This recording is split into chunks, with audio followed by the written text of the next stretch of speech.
Yo, what's up everyone? DJ Zeus here, bringing you guys another video, and today I'm showing you guys the latest update to Serato DJ, and this is the 1.8 update, which allows you guys to find the key to each of your tracks when you analyze them. First, when you basically put them into your library. So I'm going to show you guys how to do that right now. There's a couple of boxes that you need to have checked, and let's go ahead and take a look at that. Okay, so once you have your Serato DJ 1.8 update installed, go ahead and open it up. Right here next to Analyze Files, you guys will see this little settings wheel. When you open it, now you have a couple of new features. I don't even remember if this had Analyze settings. I know it did have the BPM range next to Analyze File, but I don't remember seeing the settings file. Correct me if I'm wrong. But anyways, you can click on Set Key. So if you're trying to find the key of each of your tracks, go ahead and select that. If you already have the key recognized right here in the key list, then you guys don't really have to worry about it. But I will say this, a couple of tracks that I had in my library, the key was set to one thing. Like one of them said, it was like 5A or A5, or I think it was 5A, something like that. It was now reading at 5B. So little minor differences. I don't know if that's going to be the case for all of them. I guess it depends on whatever software those record pools were using to find the key. But if you want to have everything organized and everything set to Serato's specifics, if you're one of those people that actually mixes by key, then I would suggest that you do it this way. Just go ahead and set the key. If you do your beat grid and BPM, you can do it that way. BPM range is the same as always. I always click on none just in case. And then you can either click on Analyze Entire Library, and I would only suggest you doing this if you have a solid state hard drive.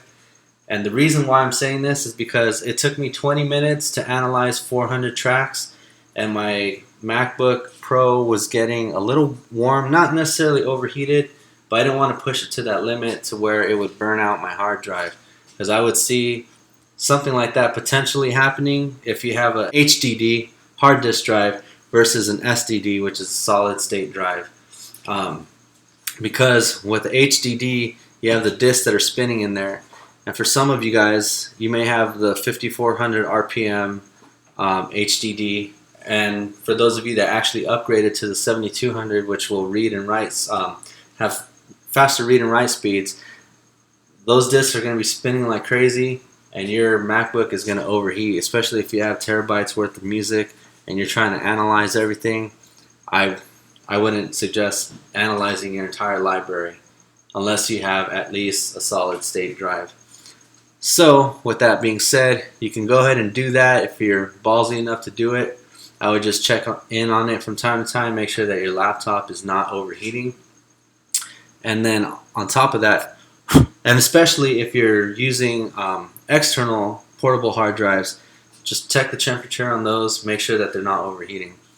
Or what you can do, and what most of you guys already know anyways, but this is just more for like the newbie people that are wondering what's up with the updates. You can go ahead and press shift and scroll down, and you can select however many tracks you want, and then just click and drag to Analyze Files, and however many you highlight is how many it will analyze. So if you have like your crate set up here, I would probably open up a crate, highlight all of them, click and drag them to Analyze, let that be done. But you know, like I said, periodically check on your stuff, because I wouldn't want someone to accidentally burn out their hard drive, especially those HDD drives. And like I said, it took me approximately 20 minutes to analyze 400 tracks in my library. So I could assume if you got terabytes worth of music, it's going to take you quite a while. So there you have it. Hopefully you guys found this video helpful or useful. And if you did, as always, make sure to give me that thumbs up. Go ahead and hit subscribe. It really helps out. I'm trying to build this channel. Thank you guys for watching, and until next time, peace.